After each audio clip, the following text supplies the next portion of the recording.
Hello, hello, hello, and welcome to another SCOUTCAST brought to you by Fantasy Football Scout. Sorry if you had a bit of a black screen there. We actually went through the whole intro screen, which we don't normally do. As always, you're joined by me, Andy, FPL Mode, and we are also joined by the lovely Seb. How's it going, Seb? We've missed you.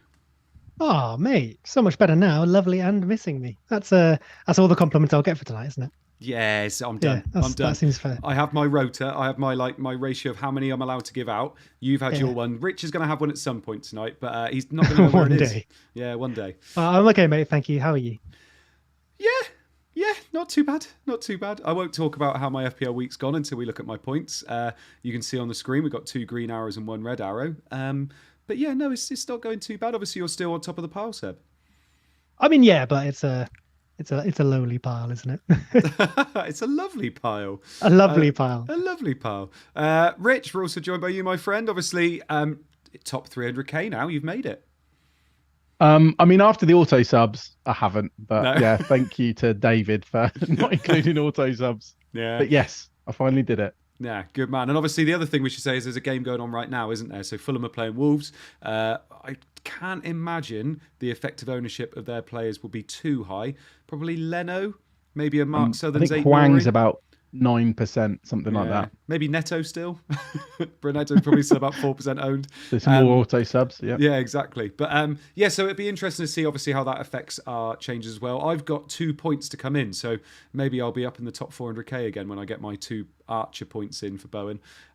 Before we move on to talk of what we're going to talk about tonight, I do have a little bit of advertising to do, and because I'm such a professional, I got a little bit of a script to work off here as well. We obviously have the Black Friday deals from Scout.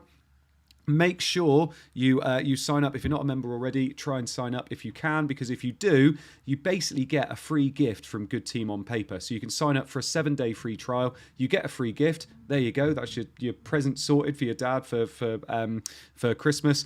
And then if you don't like Scout after 7 days, just don't sign up. That's absolutely fine. Or if you do like it, you can stay with them.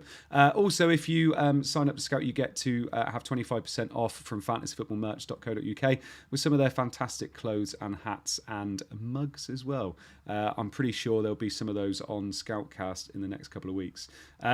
So, thank you so much. What, like mugs? I said, if you can. What mugs? Yeah, no, there's 3 of them on screen right now. Right. So, we're going to be looking through our points tonight. Some of them we're probably going to dwell on for a little bit less time than others. We're going to be looking at the overs and unders. So, who is performing, who's not performing so far.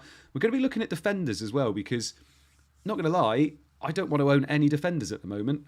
Rich has obviously had double Arsenal defence, which did him very, very well this week. But are there any defenders we can actually trust? So we're going to be looking at those and looking at the kind of upside from defenders this year. Then we're going to be looking at our bust teams. We've got a little bit of a surprise in our bust teams. We don't have our com team this week. I don't know whether that's because they haven't done very well this week. They usually do that. We'll see what happens. And then we're going to have a little bit of a Q&A at the end as well. So let's start with some points, and we've got my points first. Oh dear. So I had Areola in goal. I had 2 free transfers. So I had Areola in goal with 3 points. Maguire was 6, Mitchell with 1, Cash with 0. What a nightmare Cash has been. Started right wing, got booked, got hooked at half time. Not exactly what we wanted from that game. Saka got me 8. Take that. I did Gordon to Eze, because I had 2 free transfers, I needed to use one, and I really wanted Eze.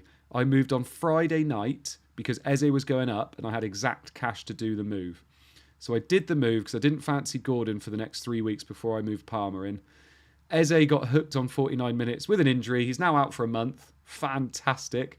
Gordon got a goal and assist, got 13 points. Oh, not one of my finest moments, but there you go. Bowen got me 0 points. I thought Bowen would play. He obviously on Saturday found out that he probably wouldn't be playing.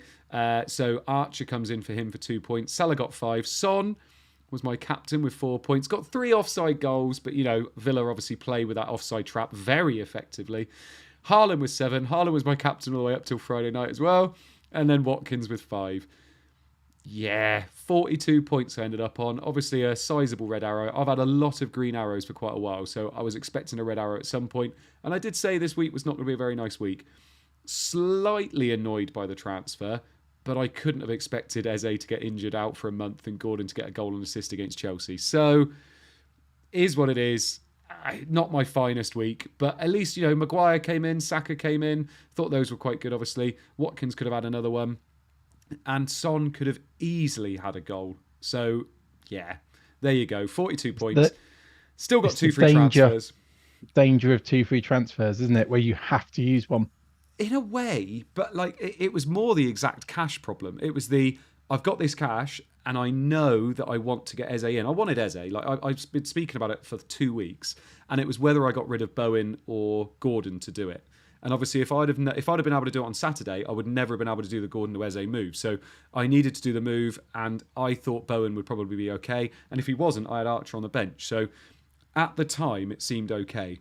What actually happened, I mean, everybody was going, oh, why did you sell Gordon? It's like, I did not expect him to get a goal and assist against Chelsea. And obviously they got a red card as well. So it happens. And Eze, I thought, was good for 3 weeks, but he got 1 point in those 3 weeks. He's now injured. So when you said your move to me, the one thing I never questioned was who you were selling. The only thing I questioned was who you were buying. I thought you should go in Bumo because it's longer term. Mm-hmm. But never once did I think you shouldn't sell Gordon. Yeah, I know. And literally, I did 3 streams last week, and nobody went, oh, I'm not sure, because they have Chelsea at home, Man United at home, and then Spurs away. Is it? I didn't fancy too many goals in that. No, Everton away. Sorry, and no pens. Yeah, and no pens. Whereas Eze obviously had them. So yeah, might move to Elise now. See what happens.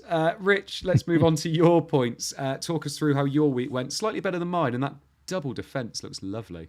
Yeah, I don't know if I should be annoyed or happy. I mean, I am happy, so I'm not going to complain. I mean, I've had 6 greens in a row now, so yeah. But none of them have been big. They've all been like 1 to 2 million game week ranks. But yeah, I got 55 points. So Areola in goal, Livramento, he got 2, Gabriel 6, Saliba 6, who I bought in for cash, so I'm happy at my transfer.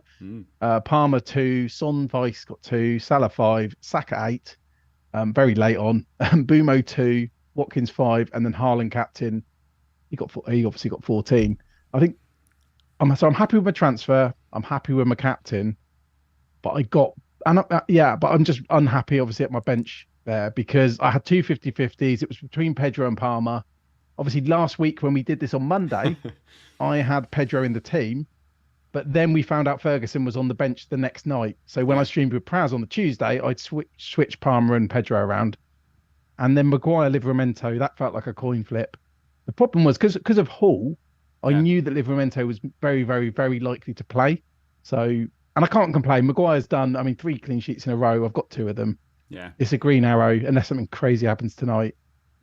Yeah, but Pedro, he was about to drop in price. So silver lining, he's now rising. So. He didn't even start the game though, did he? Like you were expecting him not to start the game. He obviously came on. Did he come on like 26th minute or something? Yes. Fatty went off injured after 26 minutes. Yeah. Loads of people tagged me when it happened. Yeah, I know. And then he scores a brace. So yeah, I'm happy with my decision because he was benched in the end. Yeah, exactly. But the outcome's annoying because I had Pedro. Do you remember he came on a few weeks ago? I had him Bumo first sub, 13 points. Pedro obviously then blocked him for a 1-pointer. Then I've had like the reverse of that this week. So I would have liked a bit of luck there. Yeah, and it's so unlucky. I mean, you called the fact he wasn't going to start, and obviously he didn't start. But we have been saying for ages, haven't we? If you got Pedro, there is every chance he comes on and does damage when he comes on. But you weren't expecting 70-odd minutes from him. But no, and that's one of the things. It's kind of bittersweet because one of the reasons I like Pedro over Archer is yes, it costs more money, but off the bench he can do damage. Yeah. And like you say, it's a bit longer than you'd normally expect, but he's done it here. Great header, another good penalty. He's a great penalty taker. You needed Bowen, mate. That's what it was. If you'd have had Bowen, you'd be getting Pedro off the bench. No, and I've thought about this a lot. I've seen everyone with Archer coming off their bench. There's me sat with Pedro, but I don't have Bowen. Yeah, exactly. Yeah, and Archer, obviously, we won't go into that too much because, those who've got Archer. But there was a lot of people starting to get Wood in as well, which didn't go too well. Yeah, he didn't look good either, I wouldn't say, but Forrest didn't look very good either. But we'll maybe bring that up in a little bit. Yeah, I think the worry with him really quickly is obviously he came off after about 60 minutes. Yeah, exactly, which isn't a good sign, I wouldn't say. Seb, talk us through yours because again, you boys and defenders. I mean, to be fair, all year we've been quite lucky with defenders between us 3. You've got that. You didn't go for Maguire, you went for another United defender, and he's done you okay, hasn't he, Seb? Yeah, I mean, when you were saying there are no good defenders earlier, I was shocked, mate. I've Yeah, I got one bet right you here. were. Yeah. Diego Dallo with I mean, he did all the work, didn't he? He created a tap in, to be honest. Couldn't possibly have missed. So yeah, I've got Dallo in defence with some more fortunate points, if we're very honest about that. Johnston in goal. Would have loved to play right. Would have loved to have a double Arsenal defence like Rich, but obviously my other Arsenal defender is the goalkeeper who has to be benched because he was not allowed to play against his parent club. So Johnston in goal, Trippier at the back, who I did play this time and he didn't get me points. Come back to that in a minute. Gabriel was 6, which is fine. Aforementioned Dallo, Pedro Porro, who got 5, possibly could have squeaked a few more, but I'll save my woe for my captain, who was Son, who, yeah, I mean, lots of people had the 3 offside goals ruled out, which is fair enough, but had a couple of chances for assists and at least another chance for a goal that wasn't ruled offside that he just fluffed himself. So not too unhappy with the decision, right? You can only predict a player getting the opportunity to score, and I think he did. Just didn't work out this time, but it's Heung-min Son. Normally he does the opposite, right? Normally he scores 2 goals from 2 shots and doesn't even accumulate half an XG. So can't complain too much with that. Rest of the midfield was all right. Saka, Fernandez, Salah with some small returns, and Mbumo, who I played and didn't get points. So managed to get that one right, sort of again. Watkins also with some points up front for me. Then the bench finally didn't bench any points. I think like all of my lowest scorers were on my bench. So Raya obviously couldn't have played him. Archer, Darwin, Simicast didn't play Archer over Dallo, didn't play Darwin over Dallo, which got away with, because in the previous few weeks, not spoken to you on here in a little while, so I thought I'd just go back and look at this. So game week 12 benched 23 points, 11 20 points, 10 16 points, 9 13 points, and so on and so forth. And those 23 last week, that's obviously Simicast. The week before it was Trippier and someone else with 9 pointers. Yeah. So pleased to finally get that right, even if the total of 55 is average. Well, because I was going to say, what I thought was going to happen was I thought this was going to be the week where you had no points on your bench and you'd need it. I thought you'd have someone not play and obviously them come in. Yeah. So like finally you have to actually have an auto sub. Like this week is my first auto sub of the season. I haven't had an auto sub before this week. Yeah, and it's Archer coming in for 2 points. Yeah, what an auto sub. Exactly. Yeah, well, Pedro would have obviously been better. Something on your team, Seb. I was going to mention the bench points, obviously. So it's quite nice that you got it the right way around this week, because I know last week we were saying, do you play Darwin over Dallo? And obviously you went with Dallo, so fair play. Bruno as well. He could have easily got you, 13 Oh yeah, I forgot about that. Yeah, he gave the penalty to Rashford, penalty take, isn't it? What was that? Well, he came out, didn't he, and said he's come out today and said I literally gave it to him so he could score, so he could get that goal. I mean, fair enough, but just think of us FPL managers, Bruno. Come now. This is the season of people giving away their penalties. What's going on? Yeah, but I mean, you can't really complain about that, can you? Like, it's not like it's a Saka or something. Well, there's a risk. Yeah, he'll probably take all the rest. Yeah. There you go. I mean, you had Dallo and Bruno Fernandes in that game. And I mean, watching the first half, if you come out that game with 20 plus points, yeah, I think I'd have been slightly sick. I mean, I do agree you were unlucky in the end with Bruno. But... I mean, you get someone scores a Puskás goal and you get the assist for it, and then you're nailed on penalty taker doesn't take a penalty. It's like, you can't complain too much. And actually, I'll take it, because obviously Garnacho's goal was incredible, probably going to win goal of the season, and at least Dallo intended that. Whereas you think Vertonghen got the assist for that Son amazing run. Yeah, exactly, all the way through and won the award. And you think, yeah, but really? So Diaby got an assist for nothing. Yeah. What was the famous one where Busquets lays it off to Messi and Messi just entirely destroys the team? Yeah, that. Exactly.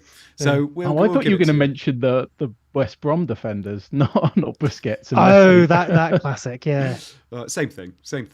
Anyway, Messi, West Brom. Moving on to the overperformers so far this year. So these are players that are performing well over their XGI that we've seen so far. Top of the list at the moment is Doku. So Doku he's 3.83 for his XGI delta goals and assists so far this season, but he's got 2 goals and 5 assists. So he's way overperforming what he's actually putting out. Hwang Hee-chan is next. Elanga scored again this week.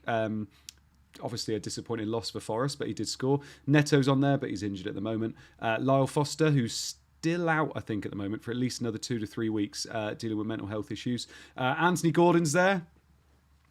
Less said about him, the better. Soufal, Bowen, Ferguson, and Haaland are all on this list. I mean, Seb, if I go to you first, is there anybody here that kind of stands out to you in terms of they are overperforming and we probably need to think about that moving forward? I mean, there's a very nice combination of Doku and Haaland there, but it Yeah. doesn't mean Doku's assists are for Haaland. But it's nice to kind of finally, because it's been a while, I think, since we've had one of our overperformers in Haaland, or say a Son, or like a Kane, Bruno from the past, be on this list and us go, yeah, but that's just because they're a really good player. Like most of this list, you might wonder. So like, I mean, no, Bowen, fine, good. Huang, we know, has been a good finisher at times, but generally you might say these are slightly poorer players who maybe are just getting a bit fortunate or in a rich vein of form. Whereas Haaland, I think you'd expect him to be on this list pretty much always, right? And then Doku, I think some of that comes from his goals. One of his goals was very low XG, if I recall. So yeah, they would be my takeaways. Otherwise, it's sort of a mix and match of cheaper players, which I think will swap around a fair bit as the season goes on. Yeah. Bit of Anthony Gordon comfort for you there as well, right? Yeah, well, I was going to ask Rich about this because Anthony Gordon, obviously, I was talking to Rich before the stream saying the thing that makes me so annoyed about Gordon is that I obviously had him and I felt ahead of the curve having him. And now I've got rid of him and everybody's like, oh, I'm getting on him now. And I feel like I've lost that kind of edge a little bit. But Rich, he's on the overperformers here. I still think that their fixtures and the fixture run they've got is just horrendous with the Champions League and the Carabao Cup as well. Is he a player you should be investing in now when we've got, like, for instance, Palmer and Bumo that I feel are just way more of a priority than getting Anthony Gordon in at the moment? Or is it just we ride this crest of a wave and make sure we get him? It's going to be a boring answer, but I think I didn't want to mention penalties again today. Yeah. But I just think because there's so many options that's why I think he is that little tier below others, even though he's an incredible price. Like Bowen? What, as in not on penalties, but performing well? Yeah, but performing well. I mean, I don't particularly... Obviously, Bowen's got a little knock at the moment anyway. But that's probably... I mean, a reason why I wouldn't want Bowen either. As in, I wouldn't move a penalty taker out for Bowen. So I think he's a great asset. Like, if someone's got him now, they're probably going to keep him. But I honestly, I can see why you'd sell, and especially when the game's quite stale at the moment, because I think a lot of people the teams are getting more and more template because of all these injuries. And it's going to be a lot blank of front coming sevens. Up, for example. A lot of front sevens are going to be very similar, aren't they? Yeah, and everyone's worried about rotation over Christmas and all this kind of stuff. So I think he's a fine hold, but I honestly, I wouldn't be bringing him in. I think my priorities this week would be like Bumo, who we talked about way too much over the last few weeks, and he's the most transferred in player at the moment. I still really, really like Palmer. I know there's a lot of knocks on him because he's scored so many penalties, but even excluding the penalties, he's been decent. He's got decent numbers. Yeah, no, I agree. For his price. And what, 5.9? No, not for me. I wouldn't be bringing him in. So, Seb, I've seen a few people in the community mention about Son, and that they're a little bit worried about Son. Obviously, he's on penalties, but they're a bit worried about him in terms of moving forward. He's a lot of money for maybe what you're getting at the moment. And I've seen the suggestion that maybe if you could move Son to Gordon, so you could maybe free up money to get someone else elsewhere, like an Arsenal defender or an Mbumo somewhere else, wherever it is, would you be making that move? Because I don't think Son seems that bad moving forward. Son to Gordon to be able to afford an Arsenal defender feels like the maths don't add up. Yeah. You don't need to make that much of a downgrade in terms of value. So no, I probably wouldn't be looking to do. I know it's just an example, but I wouldn't necessarily be looking to do something like that. I think really it's to get a Haaland, right? At least in my team, it's him or Salah probably, unless I really want to spend some points on transfers. I don't think he's not. You may normally hope he appears on this list because that's kind of his thing, right? But he's been fine. He's been good at times. Let's remember last season he was pretty awful. Yeah. And I think there aren't who are the other expensive assets in the game? Salah, Haaland, Bruno Fernandes, Rashford. Sorry, say again, Rich. What about Trent? As in, would you sell Son to someone, a mid-price midfielder, to go for Trent? Because he's got an incredible run of fixtures, especially the next three. Absolutely could. Yeah, I think that's a better option than, again, I know it's just an example, but like to get an Arsenal defender. But again, he's not that much more expensive than other defenders to the point where you'd have to completely destroy Son. You probably can't have Son, Haaland, and Salah. So yeah, maybe Son is the one people sacrifice there. But I think when we come to look at teams and transfers later, I'd be looking to lose Salah sooner than Son, at least in my situation, I think. Yeah. Interesting. Yeah, I still think he's going to be a great asset moving forward. And I know people are saying, like I said, why did you sell Gordon? He was going to be going for Palmer in game week 16 anyway, and I just fancy that move to go to Eze because he had 3 nice fixtures, but that didn't turn out very well. One thing on Son, if I may, is again, probably cover this later, but in the blank in 18, he's got Everton at home, whereas Haaland obviously doesn't play and Salah plays Arsenal. Liverpool play Arsenal, don't they? Yes, Let me double check yeah. that. Yeah. Cool, they do. So basically, of the traditionally strong assets, having Son available as a captaincy option that week feels very, very nice and probably worth keeping him for. Yeah, this is why I don't want to go on too big a tangent, but I was thinking about this earlier. Like, I think you need to decide soon if you're going to free hit in 18, because I think the 2 big cash cows a lot of people have are Son and Watkins, but you probably got a lot of value built up in them as well.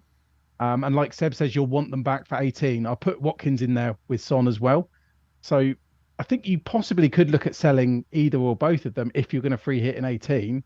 If you're not, I think it's much harder to argue selling them, if that makes sense. So I think that's worth bearing in mind as well, because I've seen a few people talking about free hit 18 a bit more recently, and it has got me thinking.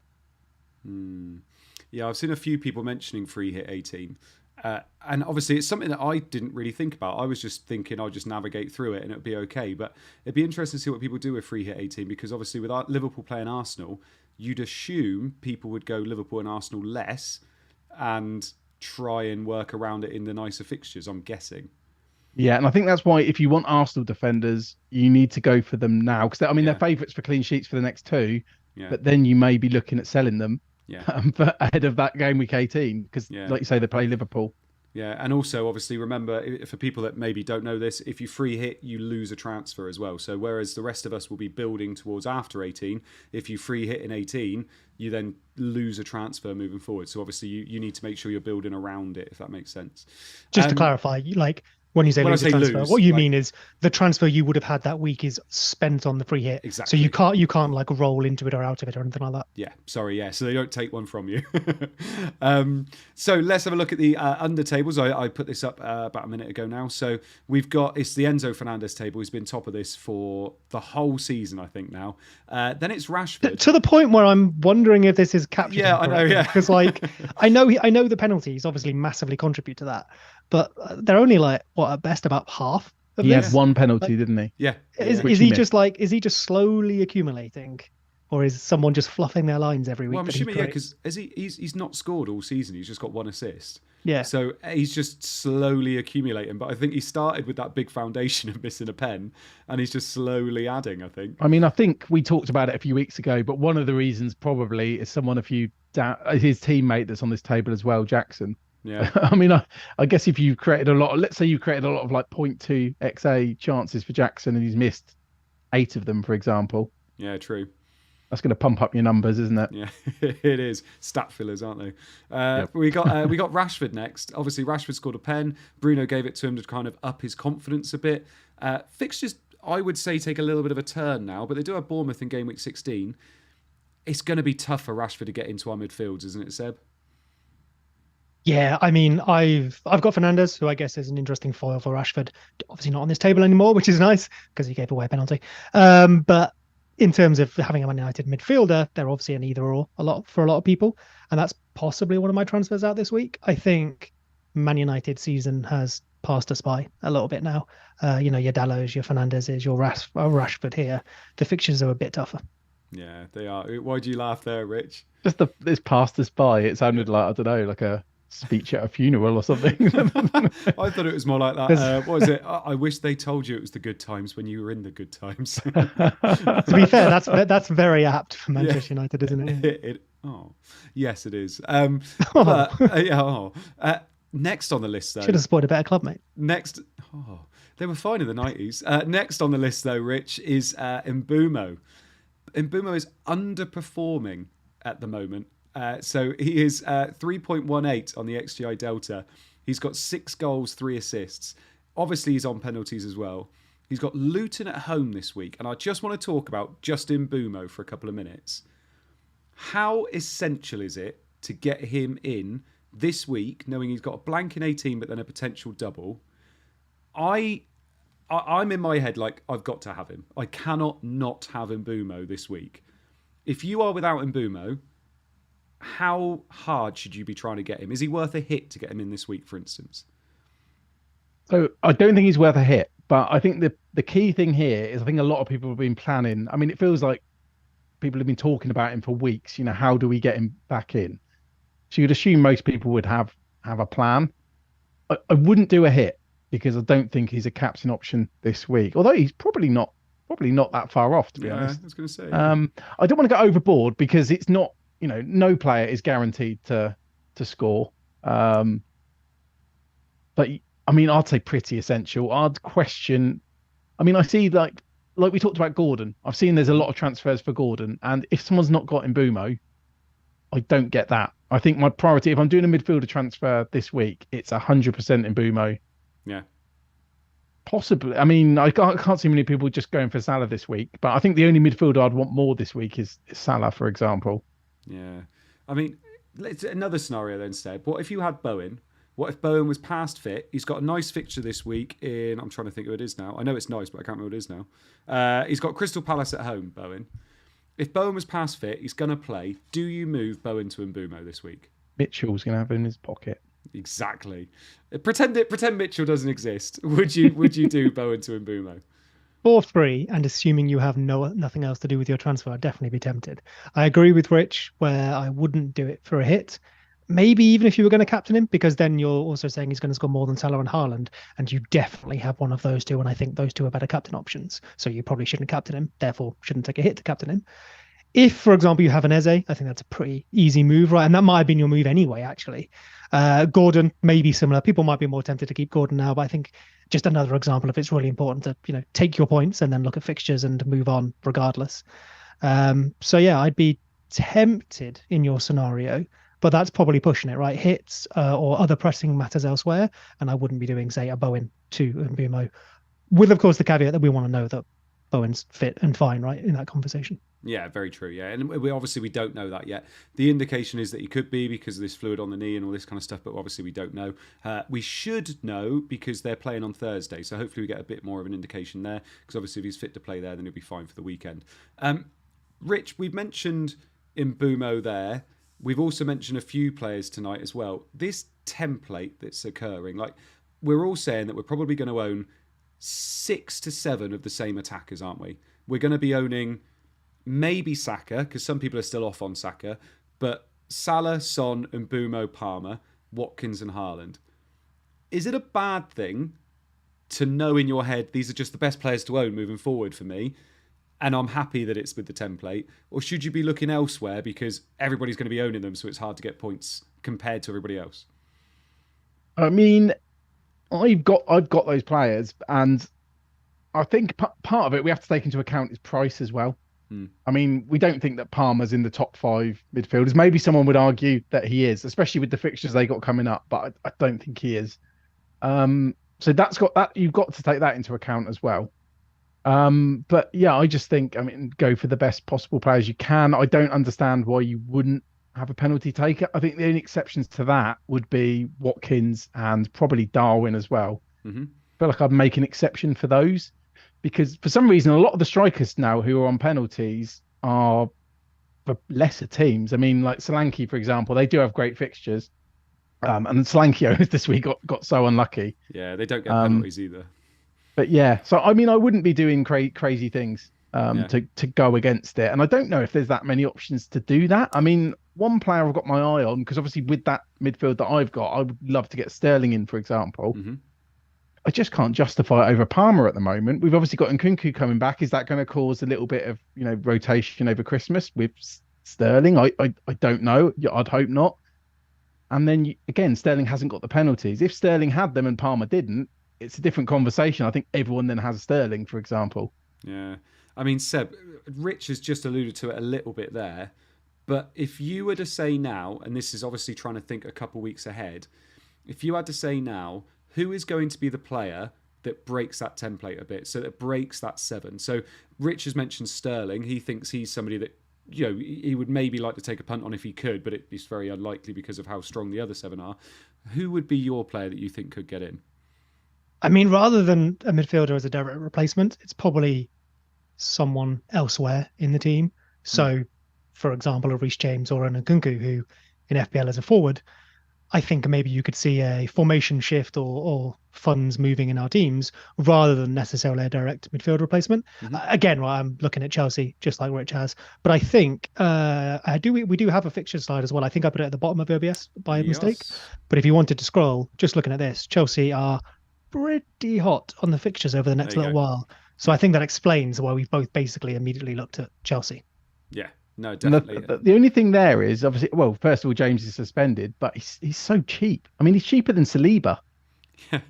which But he is doesn't play. mind-boggling. He doesn't play. He either gets injured or suspended. Like, what are we doing with James? Because like last week, everyone was like, right, here we go. Here we go. James is coming back. And I think What, Newcastle away. I said with Seb, yeah, I said to Seb, I was like, he's the kind of player you have to get on early, because if you don't get him in early, you don't get the points. He's the kind of player that people are like, oh, well, he's getting points, I'll get on him now, and then he gets injured. I always feel like he's a player you have to get on early, but there were players that got on him early. Raptors in the chat, he obviously got on him early, and he got -3 this week.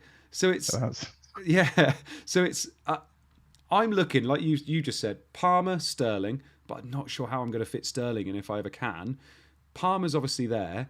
Who else do you go for with Chelsea? I do feel for people that went James early because Yeah. I mean I almost went for Dunk last week. If he wasn't Yeah, I injured, know. I would have had Dunk this week. Wait, who do we go for early? Yeah. So who would you go for with Chelsea? So if you already own Palmer and you wanted to double up on Chelsea in 16, who would you be going for? I mean, I do want to find a way to get Sterling in. I do like. I think that's going to happen. I'm Losing not that Son? fussed about Nkunku. Obviously, he's not played for Chelsea in a competitive game that I know of. Yeah. So I'm not that he fussed played there. only friendlies and is, I believe, back in team training now. Last I saw was doing like limited sessions. You know, none of us are sports scientists. You can translate that to whatever you want.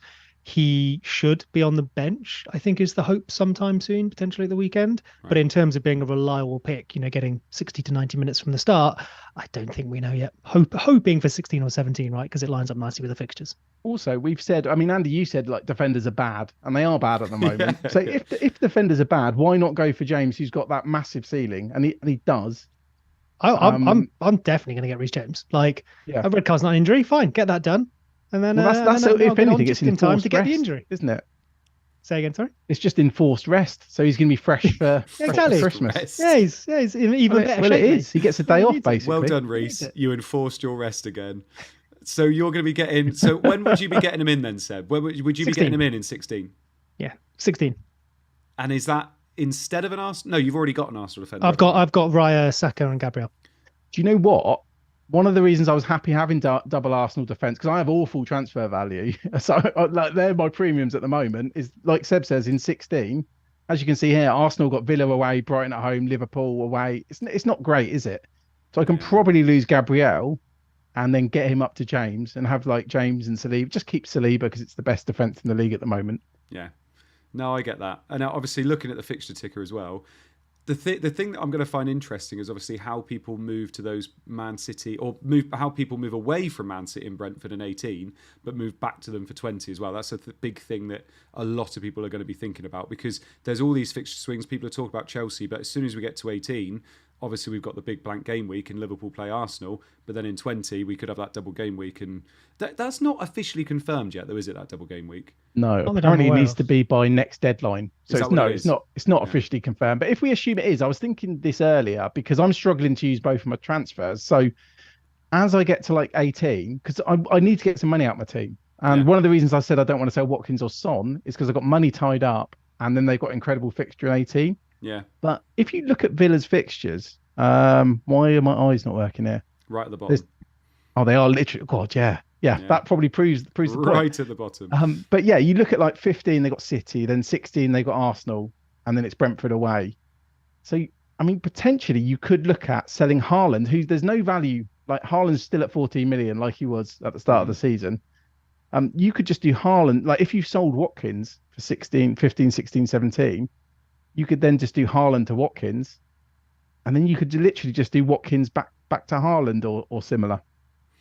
Yeah, I think it's going to be really interesting the couple of weeks before we get to 18, because people are going to be realising, like you just said there, that Aston Villa's fixtures aren't very nice up until 18, and then you're going to be looking at 18 thinking that is the best fixture pretty much, and it's how we get to, But there's Villa also the assets. argument you could, if you hold like 2 or 3 Villa until 18, you're probably going to tank a little bit in like 15, 16, That's what I 17. mean, yeah. So People you have holding to cash. treat every game week equally. I think one thing to point out with like Aston Villa, though, I think, if you've got 3 of them, then maybe you want to move off, especially if it's like Diaby, Watkins, cash. But say you were holding cash, subbed early, I think, wasn't he? So maybe more usefully, Half time, yeah. you'd want like a Luka Dean. Obviously, you can't change that now. But when we look at something like this, the fixture ticker, From Reece James obviously, to Luka Dean. but like Villa are obviously at the bottom because on average their fixtures are the worst here. But if you say, for example, combined that with an Arsenal defender, so maybe you said had Cash and Gabriel, whatever it was, and you went, okay, so I'm fine with Cash against Bournemouth and then Sheffield United, but I need to have another player playing in those weeks where they've got bad fixtures. You maybe bench Cash, you can play Gabriel, and then likewise, it's like, well, I've got Gabriel, but I don't play him against Liverpool. Oh, cool, Cash has Sheffield United. Not perfect rotation, but sometimes when we're looking at this, just because someone's near the bottom, it doesn't mean you have to bin their players off. You just need to make sure you have something that can cover for their poorer fixtures, which more often than not, of course, is just transferring them out. But with cheap defenders basically being all over our teams and us having quite a bit of money, I think rotations are viable as well. And then a second point I just wanted to make on this as well is the reason it goes up to 20, which is an odd number of game weeks, is that this is the last one before a pretty big gap at the beginning of January. With sort of like rest weeks and cups and stuff, before the Premier League resumes again about 2.5 weeks, give or take, depending on when people play after that game week. So a lot can change then. Obviously, it's the transfer window, and also people like Salah will be off to compete for their national teams. So I think up to 20 is quite a useful place to be looking at our teams. And as well, if you've still got a wild card, you've got to use it by 19, I think it is. Doesn't Bumo get both fixtures in 20? He doesn't have to go before the second fixture. There was some talk, and I think it was an article on Scout. I think Neil wrote it. It's not beyond the possibility that Mbumo could miss the second game in the double. I think it's more likely he's going to be fine for both, but it depends when the players join the AFCON. So when they join the squads, and obviously it depends when that fixture is, and if it happens. So yeah, there is that possibility as well, unless it's changed, because I read that article like 2 weeks ago now. Yeah. No, it'd be interesting to see what happens there. I was just thinking then, by the way, when we were mentioning Cash, how Cash is like perfectly reflected Chilwell at the beginning of the season. That obviously started right back, then turned into right wing. Obviously, he was left back and then left wing. Everybody was like, brilliant, he's out of position. And then went, oh no, wait, hang on, because wingers get rotated more. And then all of a sudden, they were both going off before 60. And it's kind of happened exactly the same, hasn't it? But speaking of defenders who have been really good this year, who on earth do we buy this season? Because clean sheets are just non-existent this season, unless you're Arsenal, who obviously seem to be quite good. And Rich obviously noticed that and got it onto his double Arsenal defence, which was a masterstroke from him, so fair play. I've had double Arsenal defence for weeks. What is all this praising Rich? I sat there thinking his were available to play this week. Move to the next slide, Andy. Seb, you literally messaged us Saturday morning and went, why can't I play Raya? Like, come on, calm down. Did he? No, he didn't. No, I was going to say we mentioned it a few weeks ago. Auto sub next time. Yeah. I should have done that, actually. The classic example of the bit of a bench tomfoolery. But we brought up on yeah, the screen. you know what I wanted to say, and I was like, wait, the stream. Yeah, we brought up on the screen here the XGI for defenders so far this season. So is this is XGI per 90, isn't it? I think, Seb. Oh, we've lost you. Muted myself, mate. I have excluded a few players as well. Obviously, if you were to go onto the Scout website, go into the members area and order by this, you will see some other players, but I've removed players who either have like bad amounts of minutes, aren't available, not enough appearances, or I thought weren't relevant, probably for one of the above reasons. I have left Chilwell and Estupiñán in there.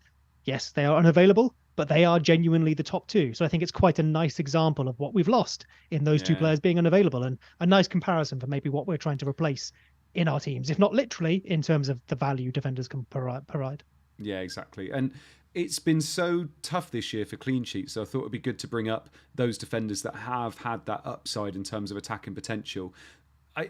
Seb's just mentioned there Chilwell and Estupiñán. Obviously, they're top. We've got Cash, who's next, who's been extremely disappointing recently. Reece James is in fourth, which is obviously he hasn't played as much as everybody else, but he's always going to be high in terms of per 90. Trippier, Porro, Trent, Luka Dean. Luka Dean is surprisingly high on this list as well. And then Tsimikas and Zinchenko. Rich, looking here, and obviously Price has got to come into this a little bit as well, because we're all kind of going for those cheaper defenders. Is there anybody here that you think, actually, with the fixtures coming up and how regularly they play, they wouldn't be a bad investment, considering that clean sheets seem to be non-existent, but you want that kind of upside from attacking potential? You look at a lot of these players, and they've all got some kind of minutes. Well, not all of them, sorry. There's some exceptions. Like Porro doesn't seem to have the minutes risk. Trent doesn't seem to have the minutes risk. And Dean at the moment doesn't seem to have. And obviously the others have different variations of, like Zinchenko had a half-time sub at some point, didn't he? Yeah. And obviously he's probably been helped with the Ben White injury, potentially. I know we were talking about on WhatsApp yesterday, obviously with Tomiyasu covering on the right, means he couldn't play on the left. So the only one that really entices me, because I don't want a Spurs defender, as attacking as Porro has been, is Trent. Yeah. But to get to someone like Trent, you need to sacrifice someone like Son, and then it's probably not worth it. So, but this is why the defenders, we don't really like any of the defenders, because all the attacking defenders, they don't have, they don't tick every single box. Yeah, and they're not Someone like so Trent. expensive. Sorry, I was going to say someone like Trent as well. Like, you obviously can't change this now, but if you wanted Trent, the time was probably a couple of weeks ago. Sure, still a decent option. Not saying you shouldn't get him, but they've had good fixtures for a while. I know his points haven't been huge, but we can't change that. We can only change points potential. So if you haven't already, you've probably set your team up differently and decided against him. So pivoting now might be damaging something that actually you thought a couple of weeks ago was going to yield more points for you. For example, a Son. Maybe mine's a very unique scenario, but we're looking at a week where obviously Son is playing against Man City. So I know Son scored against Man he's City going to score a hat-trick, isn't he? Like multiple times. Hat-trick of offside goals last week. It's Man City, narratives galore, 3 shots, 3 goals, 3-2 win. Yes, please. And just a genius. But if we just go purely on stats, that Man City are, they're now the second best defence in the league. You could do Son, sell him before the hardest game on paper, downgrade him to, I don't know, Morgan Gibbs White, whoever. Yeah. And then you could bring in Trent. Because, it depends how much you trust Tsimikas and his minutes. Because you're going into this week where I feel like Trent's going to play all 3 games in a week. You'd imagine. Right. That their famous last words. So I think this is the run where he could potentially be worth it. It's quite damning when you look at XGI. Tsimikas is not that far behind Trent. He's not the same. It's the loss of set pieces, man. Tsimikas, unless I'm mistaken, was he taking them from both sides at the weekend? Tsimikas. Yeah. I'm not sure. I know Robertson was taking them from both sides. So I think Tsimikas was definitely taking the left, so an outswinger. And I think he was taking in-swingers too, which obviously, Trent is still very capable of creating and also scoring. He scored a goal. But that change of position, I think, has hurt his at least his assist potential from open play a little bit. Has. What did he and then use losing to run set pieces is massive. Sorry, like 0.4 XGI, didn't he? Yeah. When it was it last year before? It was always like him and Cancelo pushing 0.4 odd. Yeah. He's been higher in the past. We see Chilwell very high here, but that is with a fewer number of matches. Of course, you would have expected him to trend down. On that topic, one thing to call out here as well is that Zinchenko looks good, actually, a lot better than he did last year. He's created well in the last couple of weeks, been really, really good. But when you look at this and you go, oh, Seb's picked 10 players, Zinchenko's bottom, he's 10th best, 0.19, I must have Zinchenko. 0.19 is obviously about half of what the top players like Cash and James are doing here. Also, if I included the next 10 players or the next 20 or the next 30, they were all on like 0.14, 0.15 or so. So while Zinchenko is good, it's not like getting Zinchenko over, say, a Gabriel, purely in these numbers here, would be the same sort of upgrade as, say, getting a Cash over a Dean, just for an example, in terms of what the XGI is telling us. I was wondering, Rich, when you were mentioning Trent there, saying that, Trent is the one that would most tempt you here. Does that make a difference with Alisson being out now as well? Because it sounds like Alisson will be out for a couple of weeks. Obviously, there's a bit of a clamour for do we get Kelleher? But would that make a difference with the fact that Alisson has easily kept him in games at times in terms of the saves he makes? Obviously, didn't this weekend, but would that make a difference to you or not? Yeah, I agree. He's incredible. I think it almost goes without saying, but probably not. If I was going to do it, I'll just do it. I think there's going to be very few people who can. But I do envy, just this next week, I just envy people who've got Trent. And I think there is that route to go there. Because like I said, so many of these players, they've got, flags against them, like, Cash, obviously he's just been subbed at half time. Yeah. We've got James, he's obviously been suspended. He's always injury prone.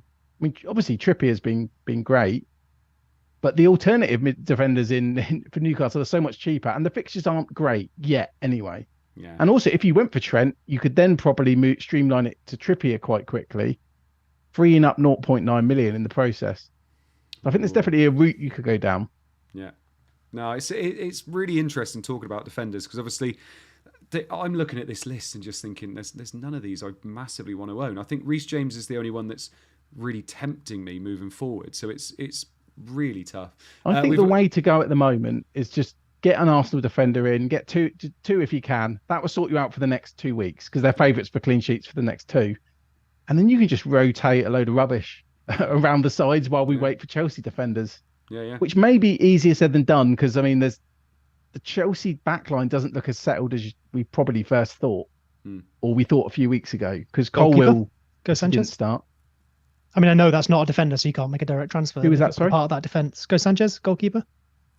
Like I said, I know it's not a defender, so it's not a direct transfer. But if you're thinking I must have a part of that defense, I guess Sanchez is viable. And over this period, obviously my goalkeepers Johnston and Breyer had a bit of a plan with them, so I've maybe been a bit out of the loop of how your Turner managers and stuff are doing and your Areola managers. But maybe people could be looking for a goalkeeper over this period. The only thing with that would be quite popular because of the double. I'm assuming that's a decent shout. That's one of the things. Like you got the double that you'll probably be thinking out, and then like you said, if Alisson's out, I mean that would probably be the route I'm going to go down. Sorry, I was just going to say Tom Hunt's in the chat, who put in a £5 super chat. Thank you very much, Tom. Says, evening, would we grateful if you would briefly discuss your views on strategy for blank game week 18, double game week. He's put 19, but I'm assuming he means 20, for those who still have a wild card to use. So before we look at our teams, I'll just go back to our normal screen. If I go to you first, Seb, if you still had your wild card, how would you be navigating blank game week 18 and double game week 20 if that is confirmed to happen, which we're pretty sure it will? So, I mean, first question for you on that question. This is something we should probably devote more time to. So like on a future pod in the coming weeks. So, if you don't get your full £5 worth here, apologies, but we will come back to it. So please do join us for that. If I had a wild card, I think, so I know my friend Ben Krellin was talking about the free hit 18 a little while ago. I know he's slightly more off it now, because the trade-off is then obviously you can't use it later in the season. His reasoning being that he thought the doubles might be a lot more sparse later this season than in previous years. But I mean, go look at his stuff to see some details on that and his thoughts. So let's say, as Tom is here looking at the wild card, I would be tempted, because obviously if you wildcarded now to set up for 18, you're then in the same position of all of us in terms of then having to fix your team afterwards. I would like dead end into it and then wildcard out of it. So that would mean, and I guess this is the potentially scary bit, losing some City players early, or at least, maybe you're getting rid of Haaland in 18. That would then be fine. And then wildcarding those players back in and potentially put yourself in an even better position than a lot of us. So, if some of us aren't carrying 3 City because of that 18 and you think 3 City is a good idea, you then can, of course, do that afterwards in 18. So yeah, off the top of my head, I think that's what I would do. Yeah. Rich? I mean, we talked about it weeks ago, didn't we? How you remember we deleted game week 18 out of it, and then we saw that Brentford and Man City have incredible fixtures in and out. So yeah, in my wild card in 19, I'll just be bringing in as many Man City and Brentford players as possible. I mean, I'd assume. I mean, those of us trying to manage with transfers through it are probably going to have to go for a goalkeeper. Yeah. Because they're just a lot easier to bench. I mean, maybe you could go quite attacking with like double. It's hard to throw out names at the moment, isn't it? But probably Mbumo, probably Pinnock. Go with like Doku or something like that as well. Yeah, I mean, I'll definitely have to Alvarez, Haaland, and then the only thing is there is quite a big gap, because I did think about waiting for wildcard 19, but there is still, you've still got a transfer in between the wildcard and 20. So, for example, if you weren't sure which City defender you wanted, you could just have 2 Man City players on your wild card and then have a spot where you're then going to bring that player in. Yeah. I know you said City defender, but I heard City goalkeeper. I hope that's okay. Yeah, I thought you might hear City goalkeeper. I mean, hopefully by then we actually no. This sounds like awful. I was going to say we might have all hopefully taken by then Edison's not a 3.9, thing. I don't want Edison to get injured. I mean, Stuff like that could crop up, couldn't it, between now and wildcard? Sound less sinister. I don't want him to get injured, but if he happens to be walking past me on the streets. Also, the other thing I suppose is that AFCON will start. People are going to be getting rid of those players and have to get rid of specific players that they've kept hold of as well. And all of a sudden, if you've got your wild card, you can get rid of those players. You know you're getting in. You can easily get in, like Rich just said, triple City and triple Brentford, knowing that City have a gorgeous run all the way up to 24, 26, and Brentford have a really nice run for the 3 weeks. 3 weeks around Game Week 20. They got Wolves at home, Crystal Palace away, Nottingham Forest at home. Fixtures aren't too nice then after that, but you can get those can be your priorities to get rid of. So I would say getting that Mbumo, a defender, and then 3 City makes an awful lot of sense after the blank game week.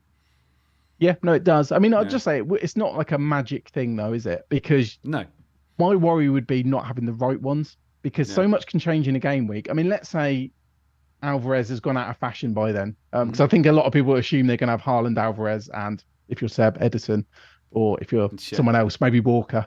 But or some people might go triple attack. But maybe by then people won't want to go Alvarez.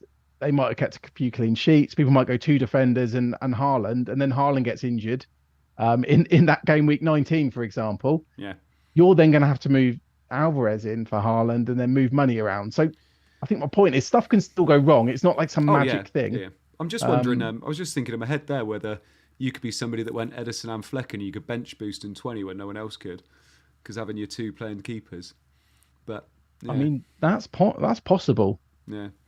I guess the only bold thing is they're playing against each other. Which you wouldn't obviously normally have, maybe, but no. Yeah. So you'll be hedging your bets. Put it that way. We won't talk about this anymore because, like Seb said, I think either next week or the week after, we ought to do a bit of a thing about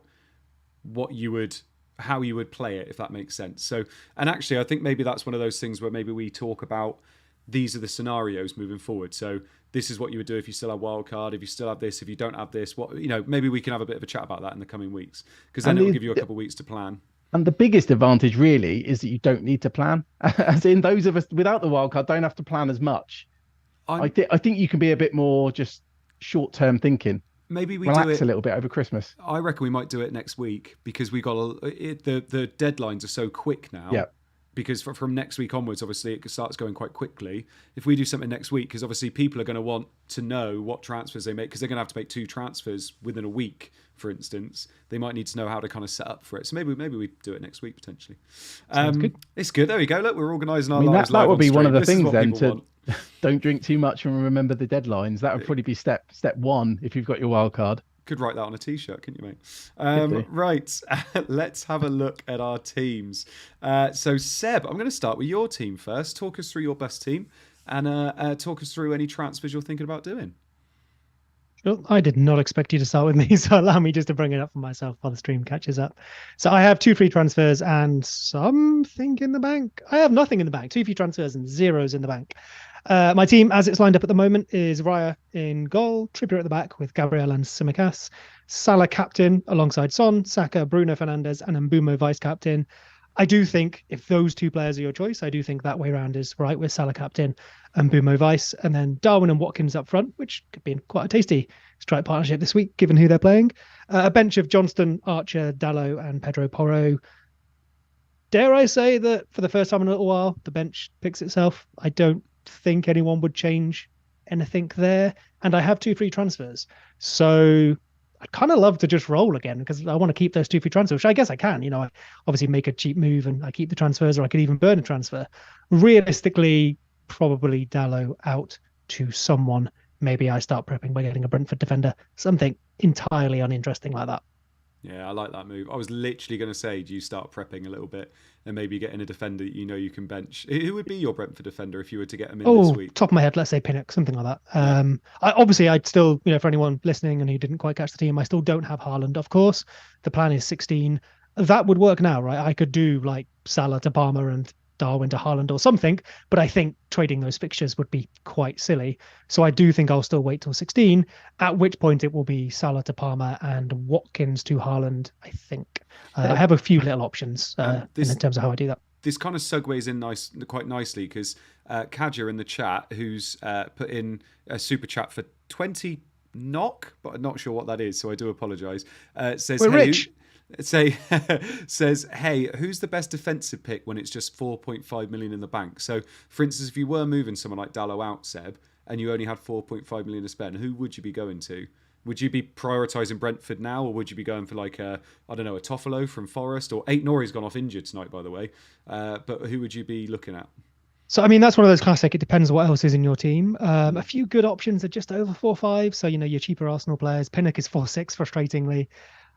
I think if the rest of your team is fine, a bit of forward planning does indeed make sense there, especially because like if you didn't have Arsenal and you only have 4.5, I don't think you can get an Arsenal for 4.5. So yeah, probably planning ahead does make some good sense. Yeah, I like it. By the way, quite a few people in the chat are saying that knock is Norwegian kroner, so fair play. Nice. I have to ask Seb a question here. Ooh, go for it. Is it if you bought in a Brentford defender, yeah, who would you bench? Because this is why you get bench points. Because obviously they're at home to Luton, and your team looks good. Would you bench Son? Probably. I mean, if I had to, you'd maybe bench Trippier out of that team. This is why you get bench points. Just because too many players. You need to get Haaland back, and for what it's worth, yeah, fair. For what it's worth, I'm a firm believer that bench points aren't a bad thing. Yeah, you feel a bit silly and whatever, but you own them in your 15. Players that other people either wish they had, might be trying to transfer to get. It's a sign of a good squad. It's the classic, real life managers who I'm sure we all love to think we are, but aren't. It's the whole like, oh, who are you going to pick this weekend? And it's a nice problem to have, right? Too many good options to pick in your 11 is a good thing, not a bad thing. I used to agree with that until this weekend, and I just changed my mind. I can't do it now. I mean, maybe psychologically it could set a trap. It could set a trap for you, but generally I think it's okay. Seb's had to put up with this every week. Rich has done it for 1 week. He's like, no, too rich for me. Excuse me. Go back through my team, not now, but have a look. I've had like 20 points several weeks. All right. And I haven't even got a backup goalkeeper. God, look at you two. It's like a pissing contest. Right. A benching contest. Yeah, exactly. Just very quickly, Seb, I know we mentioned this on the members stream on Friday, but just talk to people in the chat now. We've got over 600 people in the chat, so thank you very much. Make sure you like the stream for us as well. How are you getting Haaland back? I just mentioned, so Salah. Oh yeah, I guess more details. Yeah, thank you for the prompt. So Salah to Palmer, Watkins to Haaland does it and leaves nearly 2 million in the bank as well. So for example, if I wanted to go grab some Chelsea players or what have you, other than Palmer, I could do that. The reason it would be Salah and not Son based on this plan is if you look at the fixtures, Salah will leave to go play for his national team in, does it start off the top of my head? It's like 13th of January or something. Yeah. So let's say he plays the last fixture, which is in 19 on like the 1st of January, that game week, and then he leaves. He won't be back, obviously, for the following in game week 20. That's sort of mid to late January. And up until then, I'll just grab it so I don't misremember. But his fixtures from 16, which is the week I would sell for Haaland. Obviously, I missed Crystal Palace away. That's but doesn't Son go to the Asia Cup? That's a good fixture. He gets 18 though, which is the important part. So, okay. But Palace away for Salah, 16 would be tough to lose. But then Man United at home, Arsenal at home, Burnley away, Newcastle at home, and then wouldn't get Bournemouth away. Chelsea, Arsenal after that as well. So still tougher fixtures for Liverpool. So I think, obviously, you'd rather have all three. But if I need to lose someone to gain Haaland, I think doing Salah makes more sense than Son, because Son is then my captaincy option in 18, especially if I'm selling Watkins, not Darwin, who is another captaincy option in 18, to get Haaland. Oh, like it. Right, Rich, talk us through your team. Talk us through any transfers you're thinking about making. I have so many questions for Seb, but yeah, I'll save it. I'll save it for WhatsApp because to be for anyone who's got a similar team or has done a similar thing to me, obviously that's not something I have to decide on this week. So no. Definitely chill. Let's see what happens. But I think that is probably my plan. And I guess the one thing you want to know about that plan is if I was doing Son, that pretty much eats that 2 million I said I would have, and maybe a bit more. So then you need to be a little bit aware of your other transfers, of course. Go on then, Rich. Talk us through my team. I've got. I don't think any of us have got any money in the bank. I've got no money in the bank. I've got 2 free transfers, and my team pretty much picks itself this week. So Areola in goal, Gabriel and Saliba home to Wolves, Charlie Taylor at the moment, but it's home to Sheffield United. So that seems like, I think it's one of the favourites for a clean sheet anyway. And then my midfield, it's been the same since wildcard. So Mbumo, Son, Saka, Palmer, Salah, and then Watkins and Haaland up front. And at the moment, I'm on Haaland captain, and I'm pretty confident I'll stick with Haaland captain there. After what's happened with Spurs in the last couple of weeks. And then once again, I'll be benching Pedro. I guess one benching dilemma is if I play Livramento or Taylor. That would depend on what happens, midweek in Europe. If I think Livramento is going to play, for example. Difficulty I've got is I've got no money in the bank and I've got 2 free transfers. And honestly, I think the best thing for me, I don't mean to keep wishing injury on goalkeepers, but if Alisson was out, I think I'll keep Areola. I wouldn't go in, but I can do Strakosha to Kelleher, and then I've got a Liverpool defender, a Liverpool goalkeeper for a few weeks, and I don't think it impacts me long term. Otherwise, I'm struggling. I could actually burn a transfer if that option doesn't become available, or I could change my backup goalkeeper so that I've got an extra spot for a Brentford Brentford player when it comes to the double. I'm enjoying your goalkeeper revenge arc here, where you used to be in love and now you're just wishing death and despair on all of them. I need doubles. Like last season we had loads of doubles, didn't we? So goalkeepers were in vogue, and we had good goalkeepers last year. I mean, this week, Ramsdale kept a clean sheet, but no one owns him. Yeah. And then Onana. Who's kept 3 in a row. He got 9 points. Yeah. I suppose Maguire wouldn't go to any Brentford defenders. Do you know what? No, he wouldn't, because I got him for 4.2. He's only 4.3 at the moment. And I mean, we looked earlier, didn't we, at the fixture ticker? Man United are right in the middle, but they've only got one fixture I'd want to play him in. But he's quite key. I think it's game week 16 they play Bournemouth, but that's when Arsenal have a bad fixture. So actually, Maguire, I don't really want him long term anymore. He's done a great job, but he actually does cover quite well in 16. And he's pretty much dispensable. But where can he go? He's cheap. That's exactly it. What would you guys do if you had this? Because I'm honestly struggling. I mean, it's whether you want to keep Pedro, I guess, because he's the first one I'm looking at and thinking I would maybe move him down and free up some funds to be able to move up someone else if I wanted to, or free up, if you wanted to move Maguire up to a Brentford defender, something like that. Because I think with Livramento and Maguire there and Taylor, I'm wondering who you're even going to be able to move up at any point, unless you keep the Arsenal defenders for a bit longer than maybe. But it's whether you move Pedro now, because looking forward, how much are you going to be playing Pedro anyway? I mean, I'll play him in 18. He does rotate with Palmer quite nice. There's a couple of fixtures coming up. Also, it doesn't free up that much money, because I mean, Wood's 4.9. Pedro's 5.3, so I free up 0.4.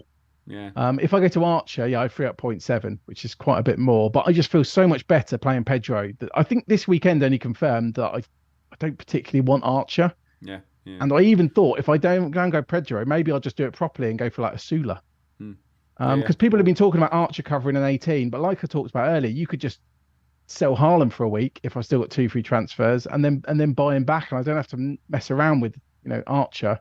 Who I never feel confident is going to do anything unless it's a wonder goal or an own goal. Archer is literally just for minutes off the bench, right? That's his purpose. I don't think even with good fixtures you're ever necessarily thinking, yes, I can start him. That's kind of an emergency option. I think he's minutes off the bench is the reason people want him for cheap. Whereas Pedro, yes, it's really stressful, but if he starts, I'm feeling like something can happen. If he comes off the bench, something can happen. People did intentionally play Archer this week against Bournemouth. People expected him. Oh shit! No, so what I mean is I think that was circumstantial. So I don't think anyone went, I will get Archer for Bournemouth. If they were free hitting, they wouldn't have Archer in there. That's a much better way of putting it. Yeah. Exactly. Right. Moving on to my team. Only Rich knows about this. So I've made my 2 transfers. Yeah. I've made my 2 transfers. I was going to take this to the grave.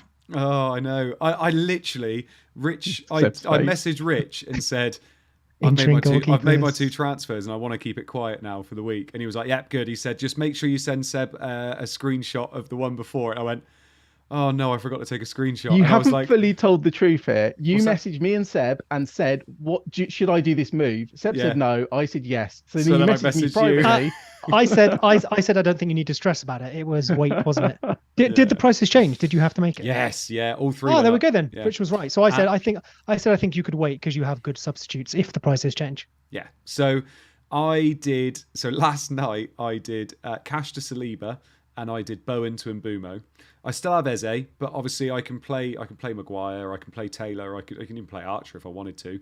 So that's absolutely fine. Eze will become Palmer next week, and I've got the money to be able to do it as well. So I needed to make those moves, otherwise I would not have been able to afford Saliba and Mbumo this week. This was always what I wanted to do anyway, and obviously with Eze getting injured, that was obviously the thing that hurt me a little bit. But it is what it is. It's happened. I couldn't have lost Eze to get Mbumo in anyway, so I needed to do that move, if that makes sense. If Bowen comes back and kills it, then I've just absolutely ravaged my team somehow for the last 2 weeks. But like I said, it happens. I'm happy with the moves. I've just got to get really lucky now for the week that nothing happens. I don't think I've ever done 2 free transfers on a Sunday night. I've done one every now and again, but I've never done 2 free transfers with I Champions think League it makes games sense, as well. mate. I think it makes sense. Like, yeah, we say generally wait, but the caveat is always unless your hand is forced, and your hand was forced.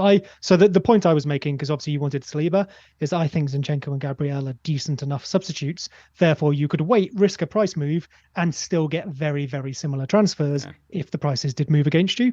Whereas I think Rich, obviously I won't speak for Rich too much, but was more adamant that Saliba was a significantly better pick than Gabriel and Zinchenko because of the minutes over Christmas.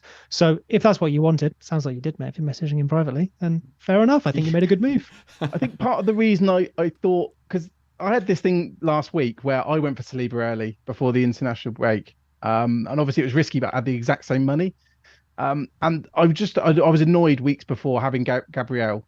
And obviously Arsenal kept a clean sheet and I didn't have that player. So I just thought, if you're going to have one Arsenal defender, got to go for Saliba as your first one. Yeah. Because they look like banker clean sheets the next 2 weeks. They look like it, and they are the best. I'm looking at defence and just thinking there's so little defenders I want to pick from. And not my worst nightmare, that's so melodramatic, but my thing was if I went for like a Zinchenko or a Gabriel and they didn't play on the weeks I needed them, I would just be like, why didn't I just get Saliba? And it's how I play FPL now most of the time, is I do go for the players where it makes sense to go, yeah, but if I need them, are they going to be there when I want them? And obviously Saliba's there. And look, this could like really backfire, especially with Eze already injured as well. But I had to do it. And Boomer went up, Saliba went up, Bowen looks like he's going down. If I didn't do it that time, I would have been so priced out. I wouldn't have been able to do it at all. And I don't know what I would have done. I would have obviously gone Gabriel or Zinchenko, but I don't think I would have been happy about it. So yeah, I could get really unlucky this week and Saka could get injured or something like that, but we'll see what happens. Even if that happens, you've got bench players, right? So unless they're out for weeks and weeks, it wouldn't even be that bad. Yeah, and they're not awful bench players. Like, they're bench players that are playing, and I can play, and 2 of them have quite nice fixtures. They're playing against each other, but they've got quite nice fixtures. So, yeah, we'll see what happens. Yeah, I mean, what's funny is I think in some other weeks you could consider the hit Eze to Palmer, but I feel like there's so few moves. Once you've got this attacking lineup, as in the front 7 or front 8, if you include Archer, you're not going to change it. No, and the only way I do a hit is if all of a sudden Palmer was the same price as Eze and was maybe going up 0.1. And then I couldn't do that move moving forward, because obviously that's the move I want to do. So if that became a thing, I'd be a bit like, oh dear. But we'll see what happens. Yeah, because you've got not much wiggle room, a bit like I've got, where who are you going to downgrade? Now, once Palmer's in, what are you going to do then? No, that's it. That's my team then. You might bring in Sula. I see you're new to FPL. Oh, my team will be set. It'll be so glorious. I'll burn transfers. Said no one ever. Yeah. I mean, Mitchell's in there. That's all I need. Right. Let's do a little bit of a Q&A now then. So we've got over 600 people in the chat. Just almost 100 likes. Let's try and get to 100 likes. That'd be quite nice. Chuck us in your questions. We'll answer as many as possible in the next 3 minutes. And Rich and Seb are absolute experts at answering really quickly now. Mainly because I cut them off if they're taking too long. Right. Let's have a look.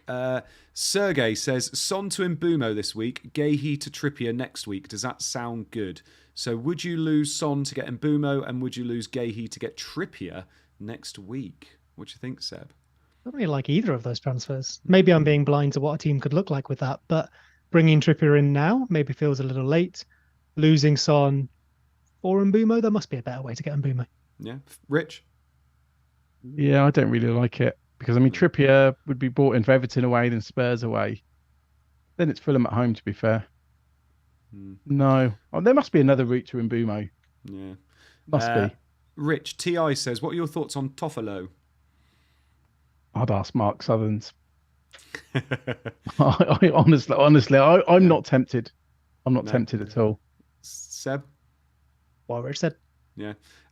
I will reiterate what he said on Late Tackle on Friday, is that with Chris Wood playing up front and the fact he's so good from set pieces and from crosses, it looks like they're trying to get the ball to him as quickly as possible. And Toffolo's the best crosser in the box, so best crosser in their squad. So he could be a good asset. He's obviously done quite well already this season, so we'll see what happens. I need to stop saying we'll see what happens. I've said it a few times The fixtures aren't that good, are they? I mean, this week is home to Everton. Much improved Everton. He put up nearly 3 XG against United. Then it's 2 away games, then Spurs at home. Yeah. Yeah, they had their nice game this week as well, didn't they, against Brentford and against Brighton, and that went very wrong. Cager says, thoughts on Colwill versus Mikalenko. Mikalenko hit the crossbar again this week. Seb, what are your thoughts on Colwill versus Yami Mikalenko? Dallo and Maguire owners. I mean, I guess the main thing there is Colwill, right? If Colwill was nailed every week, probably wouldn't be a question. One of you two might know more than me on this. So he's been out the side, a couple of weeks. Cucurella played, yeah, but do we know if there's like a reason for that can help us predict, or is he just not as nailed as we may have thought? So he was injured. He missed a game through injury. Cucurella played. They got good results. This is from what Chelsea fans have been telling me. And then people expected Colwill to come straight back in. He didn't. Cucurella started. Colwill wasn't at centre back. So it seems very up in the air now. Like Badia Shields back. Yeah. Maybe that's the big one. Maybe we need at least one more week's worth of information to see if Colwill is going to get that place back, because the thing you need there is you need your assured starts from that Chelsea defender. Yeah, and getting assured starts from Chelsea defenders just seems like so hard to predict. Like that, Disasi's been playing lots, and then he got benched this week as well. Like I just think Thiago Silva was the oldest ever Chelsea player, outfield player. Like I think he's nearly 40. Yeah. There's this really attacking right wing back. I don't know if you've heard of him. Oh, here we go. It just adds weight to it, doesn't it? Why gamble on Colwill's minutes when you can just get James for, what is he, 0.8 more? Maybe 0.7 more by the time he drops at some point. It's like a gambling ladder. You think you like gambling? Well, I've got a Reece James to sell you, my friend. Florin Sandu says, do we double up on Brentford attack? What do you think, Rich? I mean, it's ahead of a blank, isn't it? Possibly not. I mean, I guess a lot of people, there are a few people out there with 2 transfers and don't know what to do. But then striker-wise, I'd rather have like Darwin, Watkins than Wissa, for example. Yeah. So no, I think Mbumo is the attack at the moment until Tony's back or not back or sold. Which is January, for the record. It's just 20 minutes. And then Mbumo's off for a little bit. Paul Catnip says, what happened to over or under? Do you know, it's had a bit of a rest this week. The person that does the graphics are given a little bit of a rest, and it's just been a busy day for all 3 of us. So we've, I didn't do it, unfortunately, but we will have it back again next week. There was a key clue, Andy, in your team that made me think you're not happy with FPL at the moment, and it's the fact you'd left the vice captain on Son. Yeah. It looked like a half-assed kind of team. You see what I mean? Like when you've had a good week, you spend ages setting it all up nicely, and you just switch. Wait, don't you do it? Don't you do it before the week's even? You know, the best time of the week is when it refreshes and you get to set your team for next week before this one's even happened. It's 100% right for Rich. Like I literally, even streaming tonight, I was like, you know, when you've had a bad week and you're like, oh, I've now got to talk about the bad week. And it was I know you well. Watch when Andy has a green arrow next week, it will all be perfectly set up, color coded, like color coordinated. The vice will be set on. I got a lovely in the intro. I prefer this, Andy. Yeah, I know. So I've just swallowed one of my eyelashes. Right. And last question from as you do. Sorry, I was literally sat here on stream like how? This. How? How? No idea. Got no idea. And last one from Gerald Stapleton says, "What do we? What about Luke Shaw, Seb?" Yeah. To be fair, if we were looking at Man United defenders and if Shaw's fit and available, probably the best option.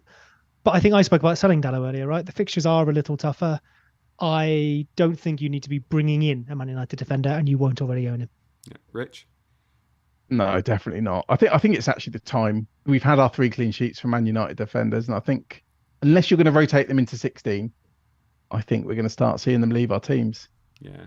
It was great seeing him back, though. I will say that. Like he's so much better than anything else we've had at left back. I know Dallow's played left back a few times, but obviously he's so much better on the right. Reguilon's obviously not been the one, but Shaw being back, he's looked, even just when he played at the weekend, he looks a lot better. Right, thank you so much for the people that have been watching tonight. Like I said, we peaked at about 600 people, which is good for when you think the blockbuster Wolves versus Fulham fixture was on. It's 2-1 now, Willian.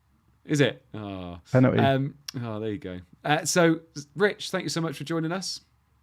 No, thank you. Thank you. Yeah. I didn't really know what to say then. No, I know. Usually I say, have you enjoyed your evening? You enjoyed it, mate? I was going to say yes. Yes, I have. Good man. Yeah, I could tell. you thought I was going to say it and then I didn't, and you kind of blanked then. I was checking who else was on the pitch for Fulham at the time. Yeah. Seb, hope That's you enjoyed yourself, buddy. Because Pereira's on the pitch. Rich is just carrying on. Sorry. Seb, you enjoyed yourself? Leave it to live commentary. Yeah. I have, thank you. I have very much. Thank you very much. Good.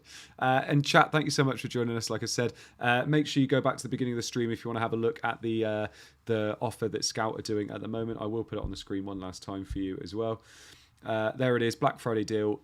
If you sign up, you get a free gift. You might as well sign up and get a free gift. And then in 7 days, you can just stop if you don't want to. Or if you really like the stream that me and Seb do on a Friday, you can keep it being a member, can't you? Make sure you join us because, being a member is awesome. Right, thank you so much. And we will see you all next week. Bye-bye.